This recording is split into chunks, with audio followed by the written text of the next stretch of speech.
మహాదేవ శ్రీమాత్రే నమః. Welcome to our channel. నేను మీ మురళీధర్ శర్మ.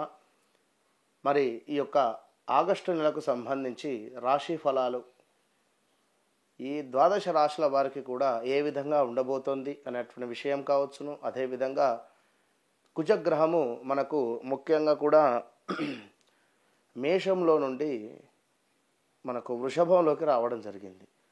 ఈ మార్పు వలన ద్వాదశ రాశుల వారికి ఏ విధమైనటువంటి ఫలితం ఉండబోతోంది అనేటువంటి విషయము, అదేవిధంగా వ్యవహారిక నామము మరియు జన్మనామము ఇవి రెండు కూడా వేరువేరుగా ఉంటాయి. ఎవరైతే జన్మనామం ప్రకారంగా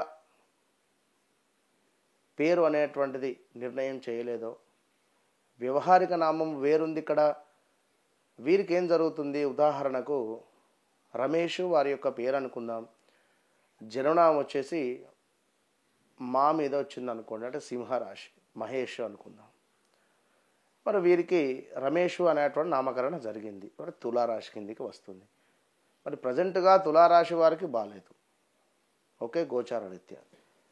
మరి అదేమిటండి, మీ యొక్క డేట్ ఆఫ్ బర్త్ పుట్టిన సమయమును ఏదైతే ఉంటుందో దాని ప్రకారంగానే చూసుకోవాలి కదా అంటే, కోర్స్ ఖచ్చితంగా కూడా అదే కరెక్ట్. కానీ ఇక్కడ ఒక 35, 38 నుండి 40 ఇయర్స్ టర్న్ అయినటువంటి వారు ఎవరైతే ఉన్నారో వారికి వ్యవహారిక నామం ఏదైతే ఉంటుందో దాన్ని బట్టే చూడాల్సి ఉంటుంది. కనుక డేట్ ఆఫ్ బర్త్ పుట్టిన సమయం ఉన్నప్పటికీ కూడా కొంత ఈ వ్యవహారిక నామం ఏదైతే ఉంటుందో ఆ యొక్క ప్రొనౌన్సెన్స్లో కొంత మైనస్, అంటే అదే మనకు యూనివర్స్ తీసుకునేటువంటి పరిస్థితి ఉంటుంది. ఇది నా అనుభవంతో నేను చెప్తున్నాను. కనుక తప్పకుండా కూడా ఎవరైనా డేట్ ఆఫ్ బర్త్ పుట్టిన సమయం ఉన్నట్టయితే దాన్ని బట్టి ఖచ్చితంగా కూడా, మరియు మీ పేరు, ఇలా కొన్ని మార్పులు చేర్పులు ఉంటవి. దాన్ని బట్టి ముందుకు వెళితే మంచి ఫలితాలు, అద్భుతమైనటువంటి రిజల్ట్స్ ఉంటవి అనేటువంటి విషయాన్ని చెప్పుతూ, మరొక విషయము, నాకు చాలామంది కూడా కాల్స్ చేస్తున్నారు. మీ వీడియోలో మాకు నచ్చినటువంటి మాట ఒకటే అండి, మీరేం చెప్పకున్నా కూడా డేట్ ఆఫ్ బర్త్ పుట్టిన సమయం నాకు ఇచ్చినట్టయితే జరుగుతుంది, ప్రజెంట్గా జరిగింది, జరగబోయేది 100% నేను చెప్తాను అని చెప్తున్నాను. ఇప్పటికే చెప్తున్నాను, ప్రతి వీడియోలో కూడా నేను చెప్తున్నాను. కనుక మీ బాధ మొత్తం నాకు చెప్పిన తర్వాత మీరు ఈ బాధలో ఉన్నారని చెప్పి మళ్ళా తిరిగి నేను మీకు చెప్తే నా విద్య కానీ నా ఉపాసన కానీ వేస్ట్ కదా అక్కడ.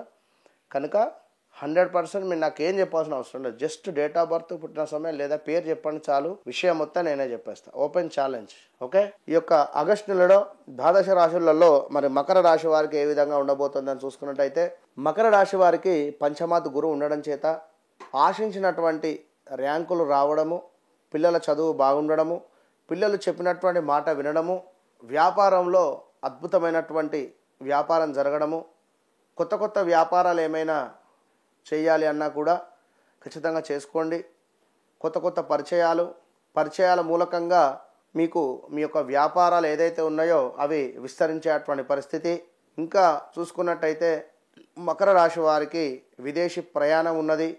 మకర రాశి పిల్లలకు విదేశీ ప్రయాణం ఉంది. మకర రాశికి సంబంధించినటువంటి వారే సంతానం కోసం బాధపడుతూ ఉంటే తప్పకుండా సంతానం అయ్యేటువంటి యోగం ఉంది. ఎవరైతే మకర రాశి వారు వివాహానికి ప్రయత్నంలో ఉన్నారో తప్పకుండా ఆగస్టులో వివాహం సెటిల్ అయ్యేటువంటి పరిస్థితి ఉంటుంది.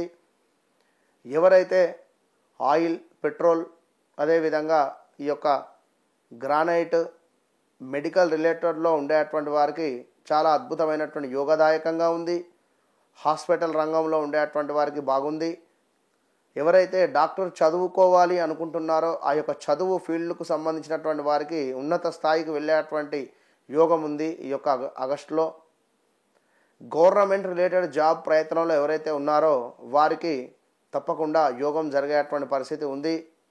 గవర్నమెంట్ జాబ్ వచ్చేటువంటి పరిస్థితి ఉంది. ఇప్పుడు ఈ యొక్క ఆగస్టులో ఎగ్జామ్స్ ఉన్నవి, రిజల్ట్స్ ఉన్నవి. గ్రూప్ 2 కూడా రాయండి, మంచి రిజల్ట్స్ వస్తవి. ఇంకా ఈ యొక్క మకర రాశి వారిని చూస్తే భార్యాభర్తలలో మాత్రం కొంత గొడవలు అయితే ఏర్పడేటువంటి పరిస్థితి ఉంది. భార్యాభర్తలలో గొడవలు, కోర్టు రిలేటెడ్ కేసుల దాకా వెళ్ళినవి ఆల్రెడీ అనుకున్నా కూడా అవి ఒక కొలిక్కి వచ్చేటువంటి పరిస్థితి ఉంది.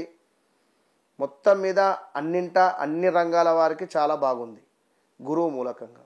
మరి శని మూలకంగా కొన్ని ఇబ్బందులు అయితే ఉన్నవి. కొంత చిల్లర తగాదాలు కావచ్చును, మీ ఎదుగుదల చూసి ఒకరు ఓర్వలేని పరిస్థితి కావచ్చును, సాధ్యం కాని హామీలు ఏవైతే ఉన్నాయో అవి ఇవ్వవద్దు, మధ్యవర్తిత్వానికి వెళ్ళవద్దు, వచ్చే అవకాశాలు వదులుకోవద్దు. అదేవిధంగా మీ ఖర్చుకు తగ్గట్టుగా రాబడి ఉంటుంది, మీ రాబడికి తగ్గట్టుగా ఖర్చులు ఉంటుంది. కనుక మకర రాశి వారు ఖచ్చితంగా కూడా శని సంబంధిత హోమంలో, శని సంబంధిత పారాయణం కానీ, శని సంబంధిత దీపారాధన కానీ చేసుకోండి. బయట 30-40 వేలు, 11,000, 20,000 ఉండేటువంటి హోమాన్ని 2,500కే సామూహికంగా మనం చేస్తున్నాం మన వద్ద. ఈ విషయాన్ని గమనించుకోండి, పాల్గొనండి. All the best.